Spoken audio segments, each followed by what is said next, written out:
Hi, this is Chelsea with Pink Door Fabrics, and today's video is going to show you how to actually sew your Queen of Diamonds blocks together. So last video we talked all about cutting your fabrics and basting your fabrics using your acrylic templates and your paper pieces from your pack. So now you should have all of those cut out for at least one block, and we'll get to sewing. I want to talk about a few notions and items that we use first that'll help you in your English paper piecing sewing journey. And so we'll talk about those, and then we'll zoom in so that you can see really well on my hands when we actually go to sew, so that you can see the knots and how we're stitching and all that sort of thing. So a few of the first things, like we talked about last time, you'll have all of your paper pieces basted with your fabric around them. So you'll follow your cutting assistants that are in your pattern, which we talked about. And that'll show if there's anything special to keep track of in terms of directionality for stripes or centering dots or centering different animal heads. We'll do a separate video on all about specific fussy cutting for kaleidoscoping fabrics around, but that'll be a separate video because it's kind of lengthy in terms of how to do that. And so I want to just go over how to get started sewing today. So as we discussed, you've got your layout. So this will show you how to lay out your block when you get ready to sew.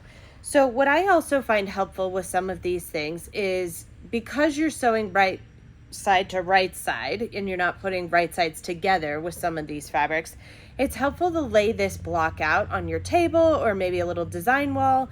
The paper doesn't stick especially well to a design wall, so what you could do is just use little pins to hold those up. But it helps when you go to sew to have that laid out, or you could lay it out on your table in front of you so that you don't accidentally sew the wrong pieces together. So that's just a little bit of a help. What we're going to work on today is sewing these two J pieces that we fussy cut the stripes so that they'll make this sort of chevron pattern together, and then we'll add this J piece. So once you've mastered this sort of simple sewing technique, it's a simple whip stitch that we use to put these pieces together. That's really all you need to know in terms of sewing paper pieces together. So be gentle with yourself. You're learning a new skill, and it takes time. Very few of you are going to come out of the gates being an expert at this your first time around. So it takes a little practice. If you don't want to use your permanent quilt pieces, you could certainly make a few just dummy pieces. You've got plenty of fabric to do that, and a couple of extra paper pieces. So you could just practice. That's what I did here, just to kind of show how those two pieces would go together. I just did a little sample so that you don't have to watch me sew the whole thing. But if you don't like it for any reason, you can use your little snips, and you just barely snip one of those threads and it'll unravel. And you can reuse the paper pieces should you decide to do so by just peeling these pieces off from the glue, and they peel back really easily, so you can just redo those if you happen to have made a mistake. If you notice that when you go to put these two pieces together, the stripes aren't aligning just so, you can take those pieces off of your paper, go back, realign it so that they align just right, and go back to sewing. So let's talk a little bit about the items that you will need in order to sew pieces together. So a few of the items that I like to use, obviously you're going to need some thread. We use Aurifil here for all of these because Tula has done a fabulous job curating all of those thread choices to her fabric. So if you decide to use the neon and neutrals or the smaller, this comes with 20 of the small spools in it. These go really, really well with the new neon and neutrals from Everglow. There's some of the older colors that match better from her previous thread collections for her True Colors collection. So you could certainly look into getting one of those. Really the key to sewing pieces together and your stitches becoming more invisible is using a color that really closely matches the fabric that you're sewing. So for instance, we're going to be doing these little pieces today. So I picked a color that's very close to that fabric.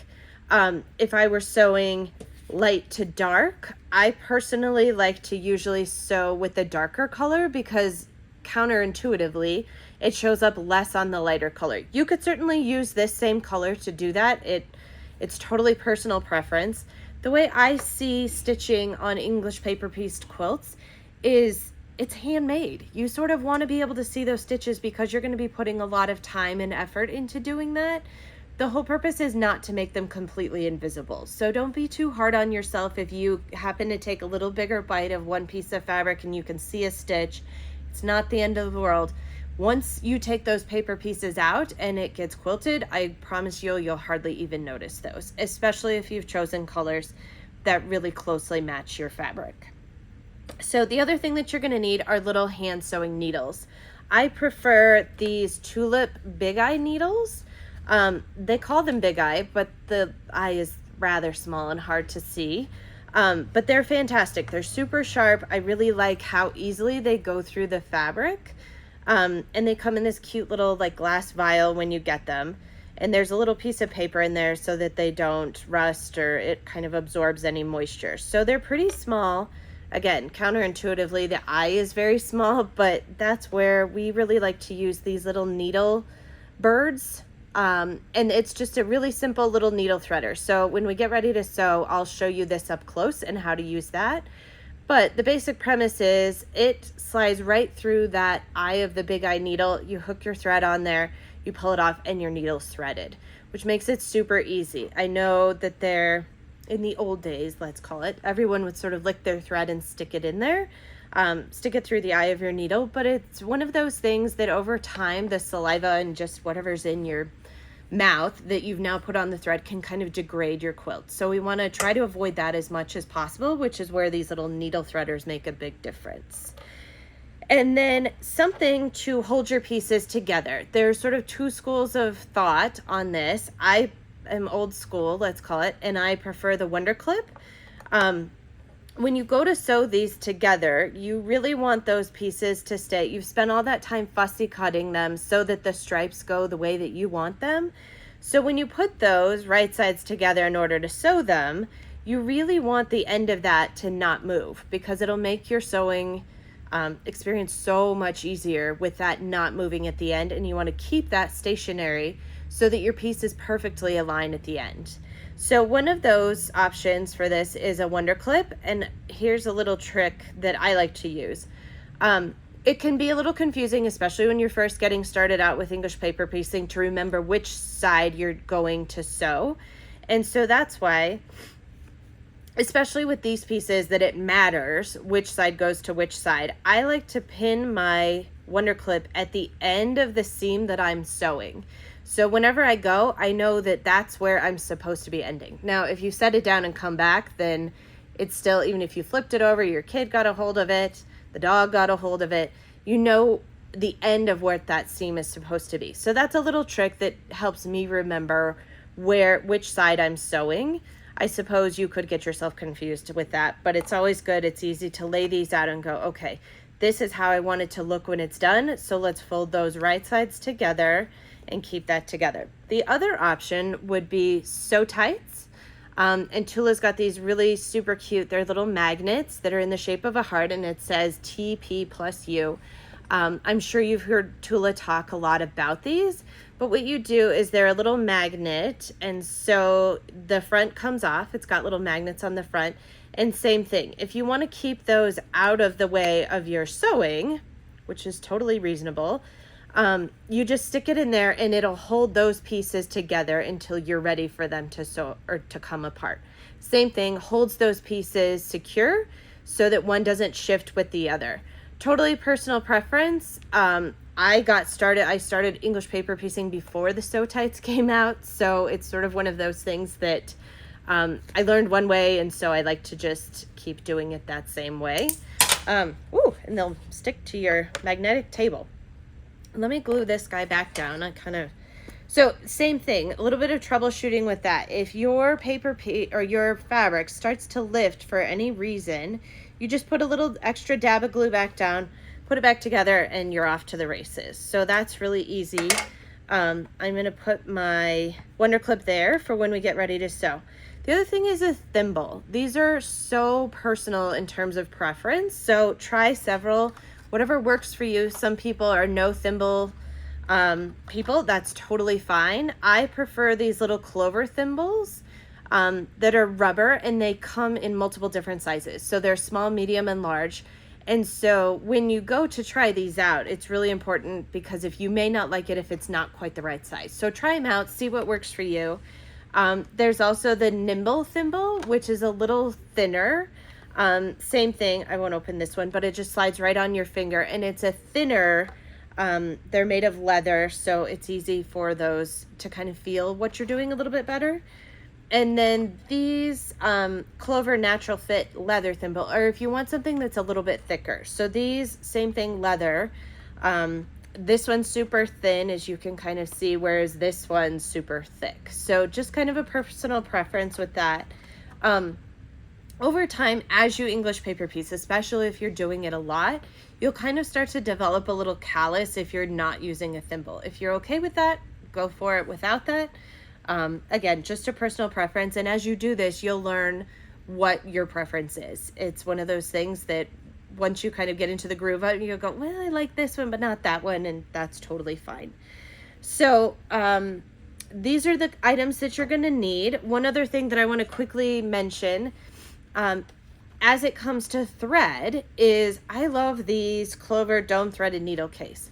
So being that you're going to have a bunch of different threads to specifically match each of your different blocks, it does make it handy instead of constantly like throwing away the piece of thread, you know, or trying to keep track of it and using the same needle over. If you want, these needles come in a pack of, I think there are 10 in there. And so what you can do is just have several needles all ready to go with different colors of thread on them. So let's say for this block you want this color, and then a little ways down the road you're going to need the darker color. Instead of having to constantly rethread your needle, especially if sight is difficult for you, or if you're just not a fan of threading those needles over and over again, this is great because you can just slide them in there. You twist this all around and it keeps your thread and your needle completely tangle free from the next one. And then when you're ready for that particular one, you slide that over to the opening, you pull out the color that you want, and you're all set to go.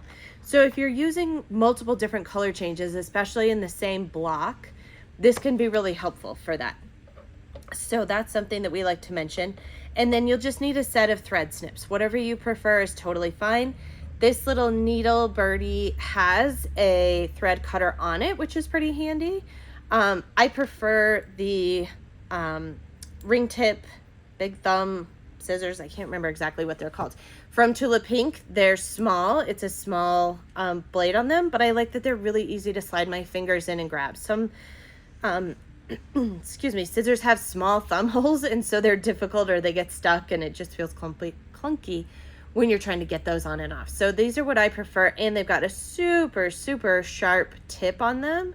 So let's say that you did need to pull these two pieces apart because you sewed them the wrong way.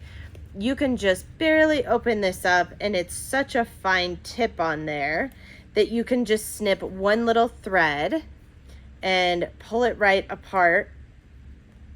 Get that guy at the end there. And it'll just kind of unravel. So if you just hold those and you're pulling them apart as you go along, then it's really easy to just snip those and you haven't harmed your fabric in any way.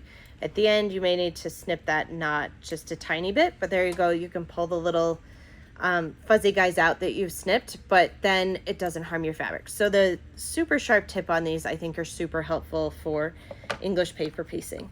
So we're going to move the camera in so that you can see, I can demonstrate how to do knots and how to actually sew these pieces. So we'll be right back with you with a bird's eye close-up view of the sewing. Okay, so now we're getting ready to sew. We've zoomed in so that you can see what I'm doing.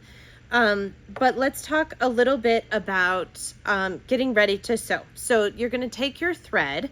The other added benefit of the sew tights is that you can put them on your little bag. I'll move this over so you can see it. You can put them on your little bag and it will hold your needles. So it's a dual purpose English paper piece holder and needle threader, or I'm sorry, needle minder. So that's great. One thing I also wanted to mention about these particular scissors is that it's a small enough blade that you're able to travel with them. I have yet to have them take these from me with flying. Some countries, places are different than others. But in the US, I've had good luck flying with these in my little English paper piecing kit.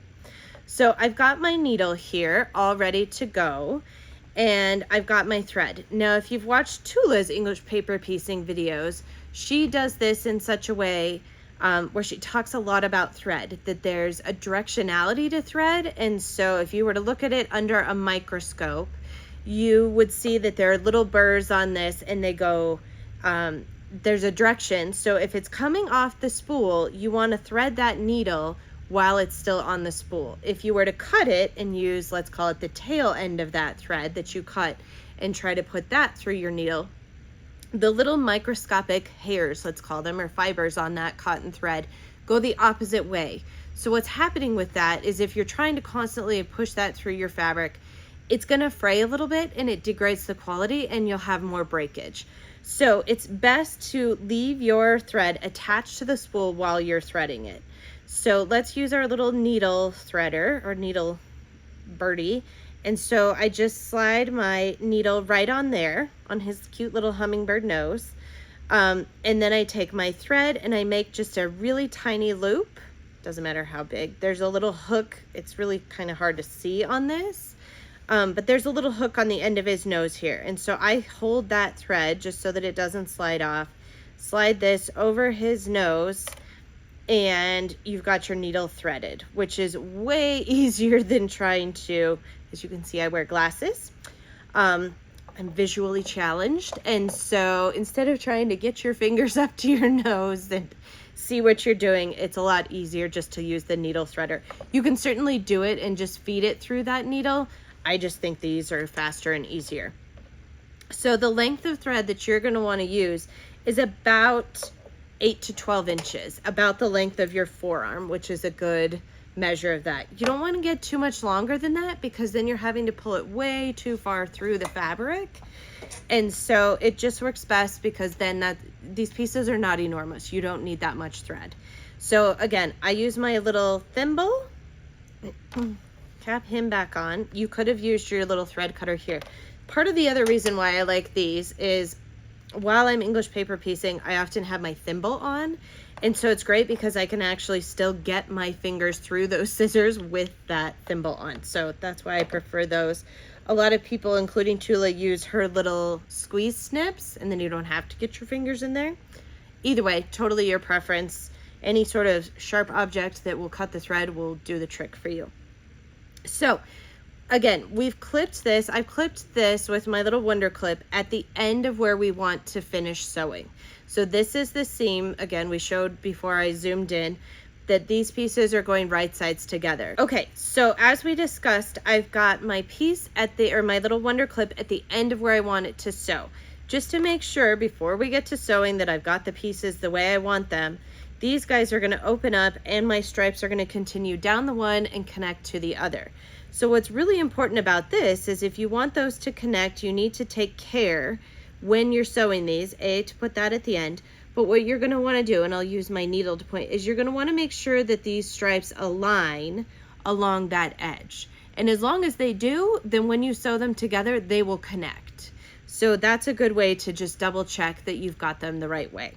So when you're ready to start, you've glue basted these pieces together before, and you're going to go right in this corner.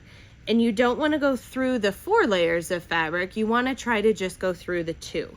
And so you can see that here's the fold of the fabric that's been basted down the edge. And so I'm going just the tiniest, like literally 1 stitch over from that, through the pieces that are, so it's not so thick. And I'm going to come up. So you're going to pull your thread through until you've got about a 1/2 inch tail there. And I use my finger and I just hold that tail down. And then what I'm going to do is go back through almost that same hole. And I'm going to come halfway through. And I take this thread, so you can see it's on the bottom of the needle. I'm going to wrap it around 1 time. And then I hold that there. And then I take my bottom thread and wrap that around 1 time. And if you've done that properly, you should be able to see, let me get the tails out of the way, a little kind of loop figure 8 there. And that's what you want to do to make sure that you've got that. Oh, mine of course knotted just a little bit there, but we're going to go with it today. I must have had a little extra in there. So if it knots like that, it's not a problem. You could pull that out. We'll just snip this so that I can show you if that happens to you, how to start that again. So you can just pull these little guys right out, snip it, start over. And so let's start that one more time. So you're gonna come up through that very corner, because when you get these all sewn, you're gonna want it sewn to the very edge of the piece so that you don't end up with holes. And so again, you're gonna pull this till you've got about a 1/2 inch tail on that. Hold your tail down, come back through that same hole halfway, leave the needle there. So I see what I did the first time. I had the thread on the bottom of the needle. It needs to be on the top. So you're gonna wrap it counterclockwise that time. Hold that thread so that it doesn't slide through. And then you're gonna take your tail and wrap it counterclockwise, and it should end up with that little figure 8. So as long as you go one way around the needle with that, you'll end up with a nice little knot. And I give it just a tiny bit of a tug. You don't need to yank on it super hard. As long as it doesn't pull through that fabric and pull out, then you've done it correctly. So we can do just another one so that we can show that. So you're gonna go through your hole, you're gonna wrap this one counterclockwise and this one also counterclockwise, and you've made a little, you can see that that becomes a figure 8 there, and that's your knot. Pull that tight and you're all set to go. That will secure that at the end of the piece that you're starting to sew, and it won't unravel. I'm going to show you one other way in case that one is kind of, it takes some practice. I learned that from Giuseppe Robato, who taught me that one. The other option to do is not making knots. This guy doesn't want to pull out now. Therefore, you're not worked if they're difficult to get out. The other option with this is to keep those same 2 pieces together. You can, again, I leave just a little bit of a tail on this thread that I hold in my hand, and that way it helps keep the needle from coming unthreaded. And it's one of those things that's enough that it just kind of wraps through my fingers right there so that it doesn't come unraveled. So one other way, and this is the Tula way, is to take your same thread, there's no knot in the end of that now, go through the first piece, pull it through, same thing, about a 1/2 inch tail, and you're gonna hold that tail there. You're gonna go through again, and you've just got a loop. And then what you're gonna do is move this tail down and kind of tuck it in there. You want your usable thread, the piece that you're sewing with, not the original tail, to be on top of that tail. And so then you'll go under that little tail so that you catch it. And when you start to sew, you're just gonna grab the very, very like 1 or 2 threads of that fabric when you're on the edge of that. And so this is where it's really key not to pin those two, I'm sorry, not to base those, glue base those too tight. Otherwise what's going to happen is your needle is going to be running up against that paper, and what it will do is it'll kind of weaken your needle, it'll dull your needle, and also break down the thread over time. So if you're having raveling problems, it's usually because those papers or the fabric is basted too tight around those papers. So what you can do is just unglue those, make it just a tiny bit looser, and then you should be good to go. So if you have trouble, those are some of the things to look out for. So again, you see my tail. I took 1 loop around that tail. So I'm going to take another one. Again, you want your usable thread to be going over the tail, that's the end, and go just 1 or 2 bites through that fabric. You should barely be able to see those stitches. And so then you're going to keep going over it, and I'm leaving this tail just kind of up so that you can see what I'm doing here. But what's happening is as we go along sewing, that's going to bury that tail in your threads, and then it won't come out. Again, it's totally a personal preference, what works best for you. I like the knot idea just because then I don't have to constantly be holding my little thread down as I go. So as you're sewing, this is why some people don't like the Wonder Clips, depending on what you're doing, you can get your thread wrapped around them and it gets a little funky. So we're taking literally like super tiny stitches, and they're hard to see because A, the thread is the right color, and B, they're small. So part of what's also useful about these Sew Daily mats is that you can use them, each of these little grids or lines are 1/4 inch. So I like to take about 16 stitches per inch. If you're doing way more than that or way less than that, you either need to tighten up or loosen up a little bit. You don't need it to be completely stitched, otherwise it's going to take you forever to make a quilt, and we don't want that. Or you might see some light coming through there. So about 16 stitches per inch is a good amount to go with. And so you can kind of gauge that if you lay your piece down and go, okay, there's 4, we're on 5, 6, we're doing okay. So about 4 per 1/4 inch. Some people, I thought that this was a great recommendation recently. Someone in one of our sew alongs used a cross stitch counting gauge, that they're like 16 or 18 or 20. Don't do that many stitches. That's too many. But she drew the little lines on her finger so that what she could do was just hold her finger along there and go, okay, I need a stitch, here's how far those should be apart. I've seen people do it for binding with 1/4 inch seams, which I think is brilliant. People might wonder why you have a black mark on your finger that's exactly 1/4 inch, 2 of them. But it makes it really easy. And one thing that you'll notice as you're sewing is you'll get into a rhythm. These first few stitches may not be quite as silky and seamless as you'd like, just because you're making sure that you're catching that tail. So as you can see, as I'm sewing along, you're almost to the end of that tail. And so I, of course, got wrapped around that again. Here's why you should use a sew tie.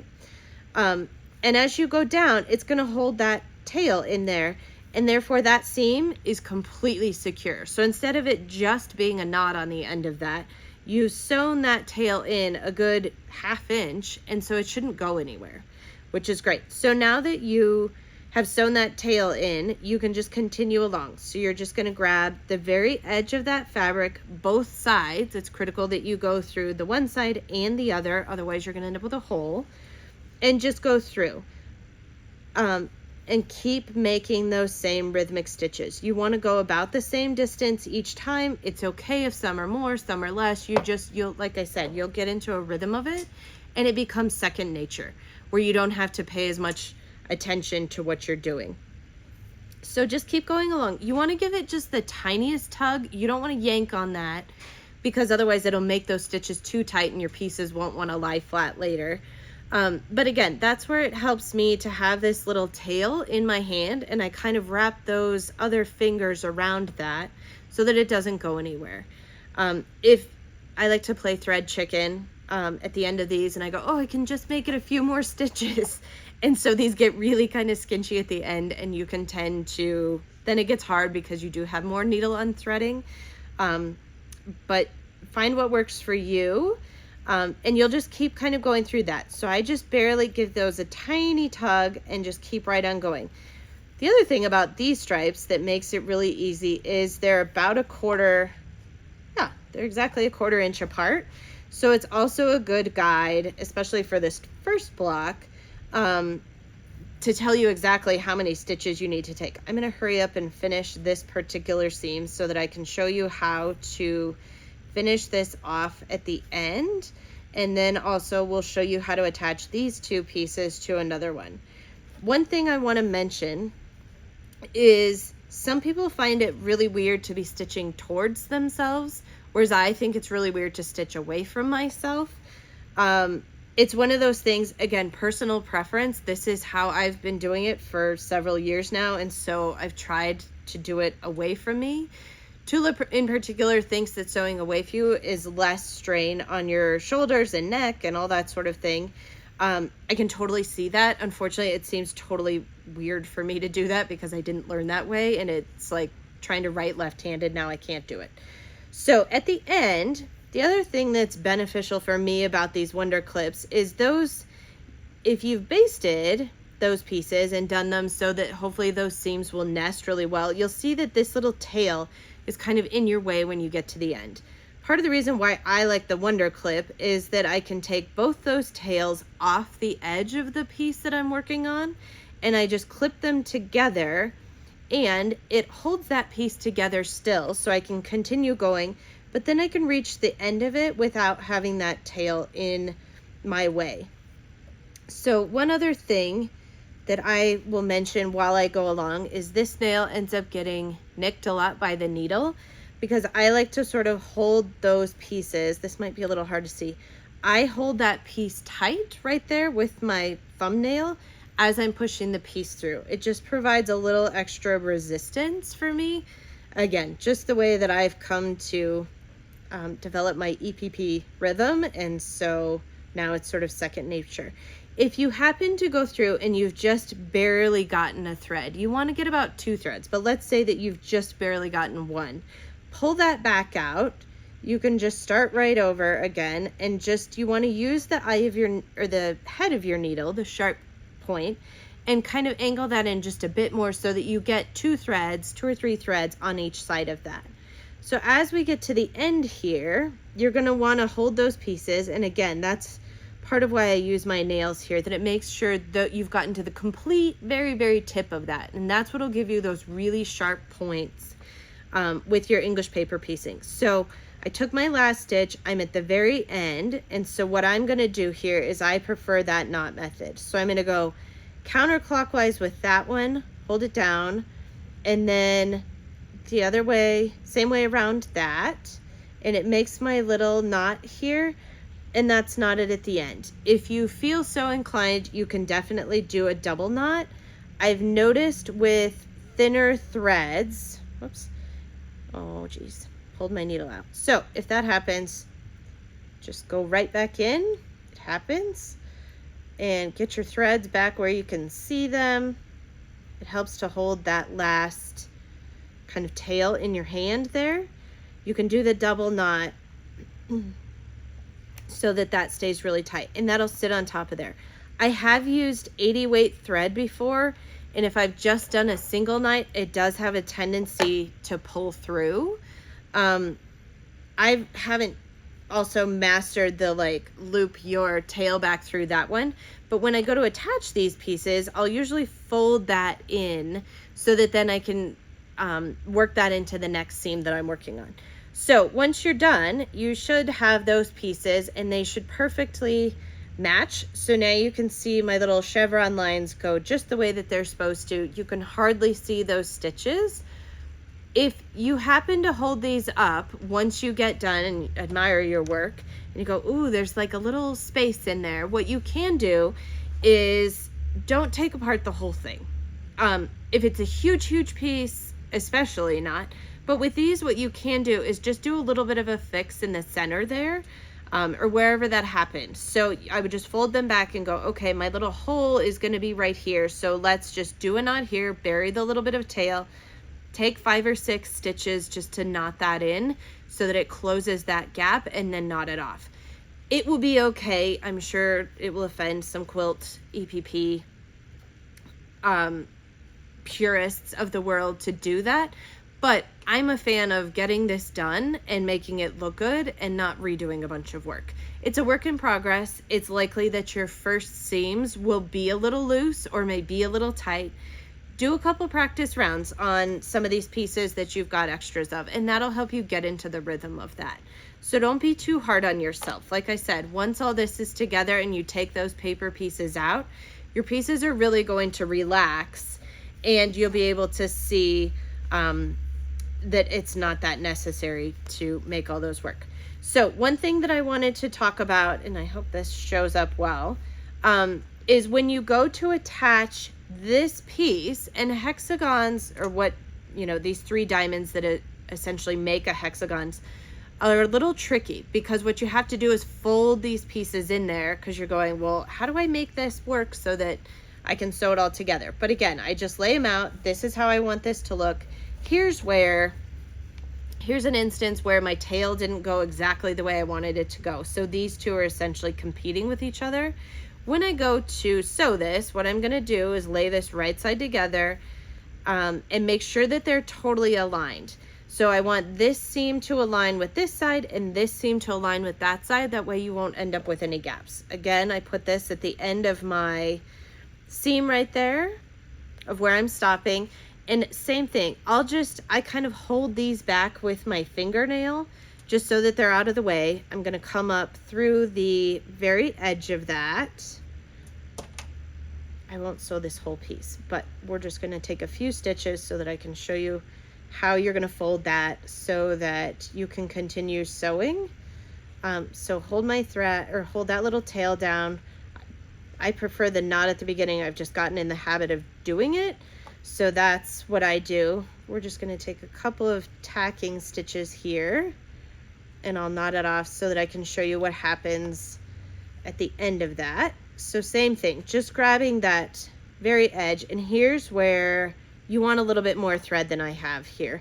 It will make life a lot easier for you. Otherwise it starts to kind of come out of the needle and you'll fight with it and you'll be like, why don't I just go cut more thread?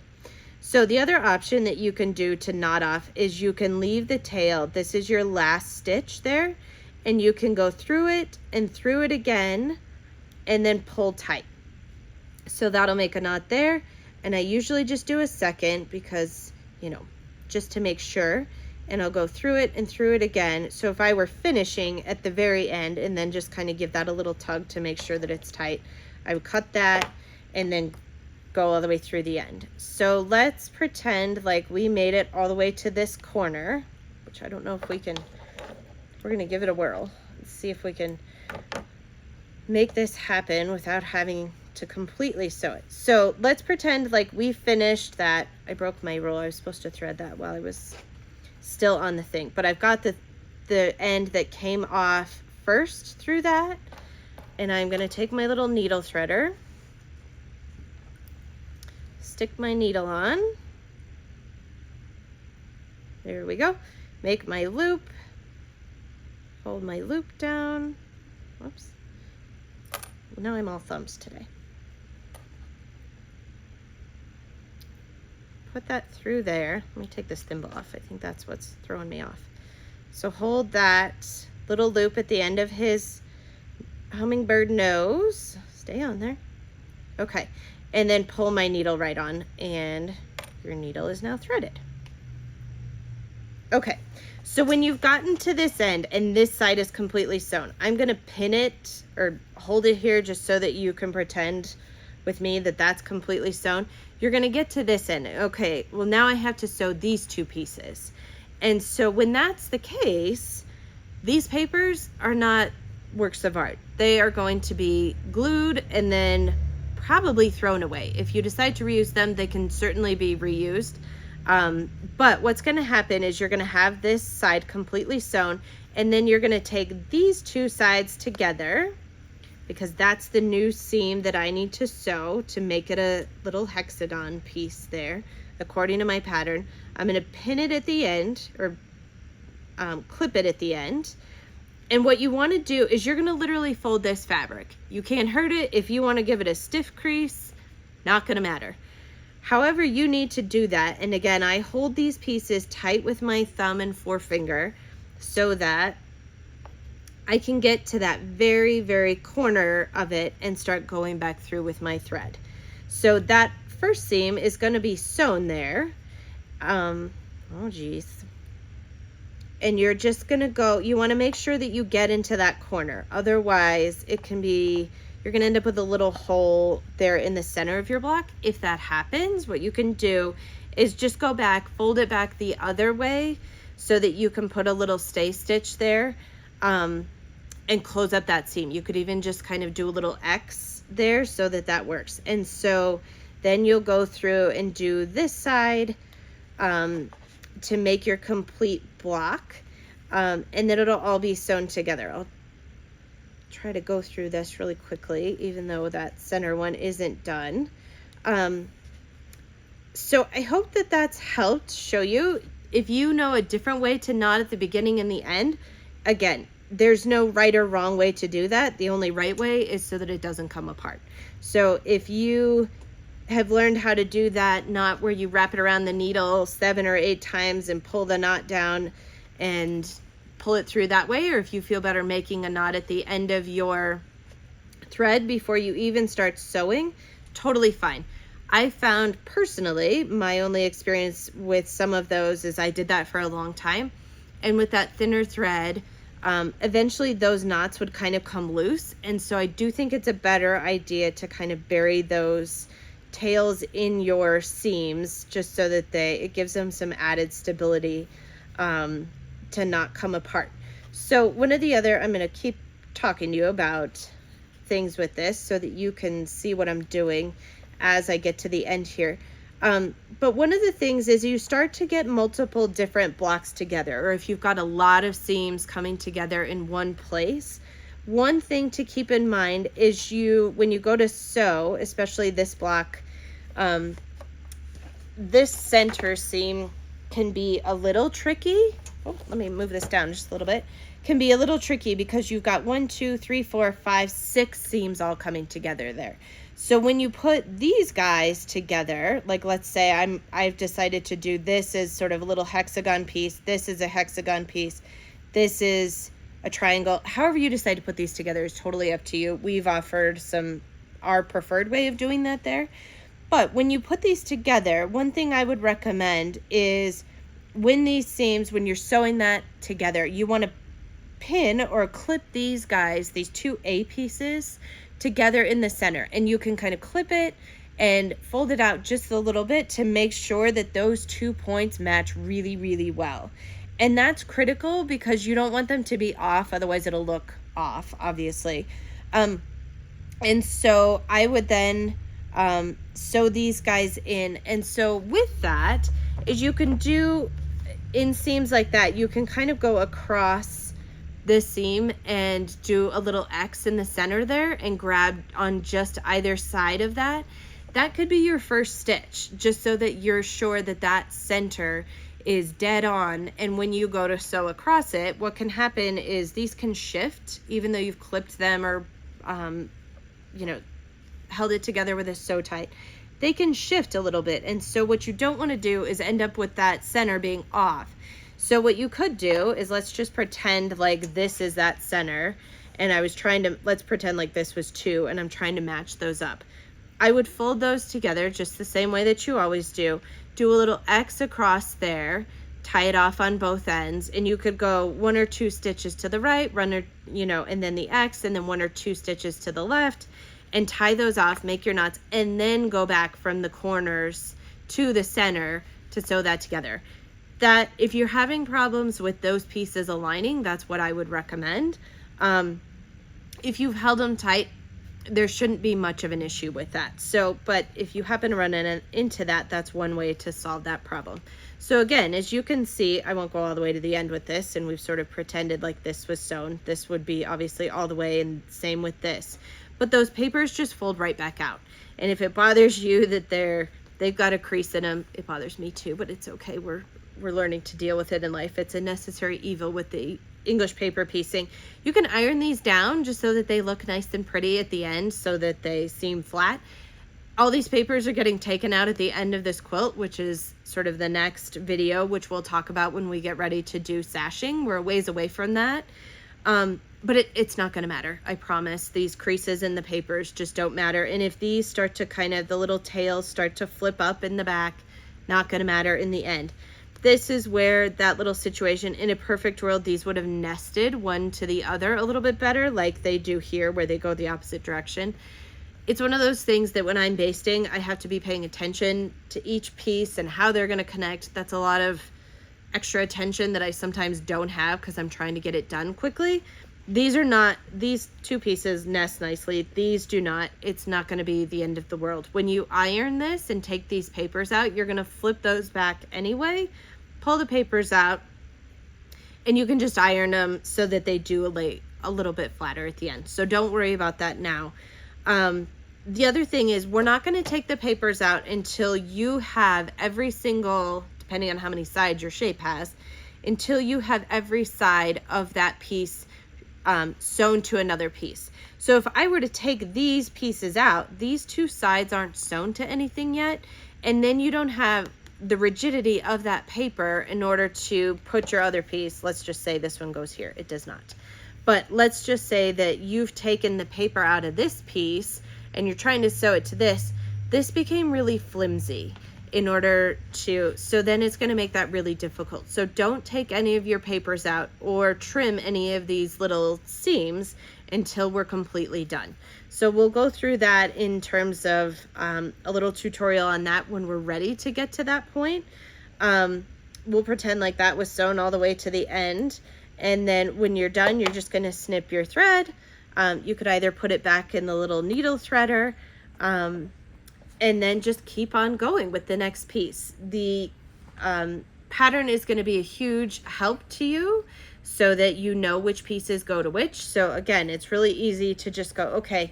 And I sometimes literally lay them out on top of this pattern to go, okay, this is this piece, this is how that's going to fit in there. And so once you get some of these sewn and you're going to the next piece, I would prefer, like I said, to lay these on your table so that you don't get anything confused. Sometimes it's easy to kind of pick up the wrong piece and sew it together, and then you have to redo it, and that's a bummer. So if you kind of lay them out as the block is supposed to go together, that can certainly help. So this was sort of the brief overview of sewing these together. Like I said, there are lots of different ways to English paper piece. This is just a few of them that I like and prefer. The videos that Tula has done are phenomenal. She's a wealth of information about this. So if you want even more information, you can certainly refer to those. But we look forward to sewing along with you when this all gets started and seeing all of your blocks come together. Good luck.